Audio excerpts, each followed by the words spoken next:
এই মুহূর্তে যে বড় খবর দিকে নজর রাখবো, পিছিয়ে গেল ভারত পাকিস্তানের দুই দেশের ডিজি স্তরের বৈঠক। আপনাদের আরো জানিয়ে রাখবো, পিছিয়ে গেল ভারত এবং পাকিস্তানের দুই দেশের ডিজি স্তরের বৈঠক। বেলা 12টা থেকে বৈঠক হওয়ার কথা থাকলেও তার পরিবর্তে আজ সন্ধ্যায় হতে পারে বৈঠক, এমনটাই সূত্রের খবর। তবে ঠিক কি কারণে এই বৈঠক পিছিয়ে গেল তা এখনো সঠিকভাবে জানা যায়নি। ভারতের তরফ থেকে কথা বলছেন ডিজিএমও রাজীব ঘাই, আর পাকিস্তানের তরফ থেকে কথা বলছেন মেজর জেনারেল কাসিম আবদুল্লাহ। উল্লেখ্য, এদিন ডিজিএমদের বৈঠকের আগে প্রধানমন্ত্রীর বাসভবনে হয় একটি উচ্চ পর্যায়ের বৈঠক। আর এই বৈঠকে উপস্থিত ছিলেন প্রতিরক্ষা মন্ত্রী রাজনাথ সিং, বিদেশ মন্ত্রী এস জয়শঙ্কর ছাড়াও বৈঠকে ছিলেন বিদেশ সচিব বিক্রম মিশ্রি, জাতীয় নিরাপত্তা উপদেষ্টা অজিত দেভাল, সামরিক কর্তা অনিল চৌহান, তিন বাহিনীর প্রধান ইর্জের প্রধান রবি সিনহা এবং আইবি প্রধান তপন ডিকা।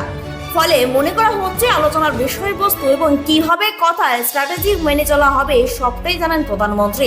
একই সাথে রয়েছেন তার মস্তিষ্ক প্রসূত কিছু কূটনৈতিক শর্ত। কার্যত এই বৈঠকের পর বোঝা যাবে ভারত এবং পাকিস্তানের সংঘর্ষের ভবিষ্যৎ কি। Bureau report, day 21 news TV.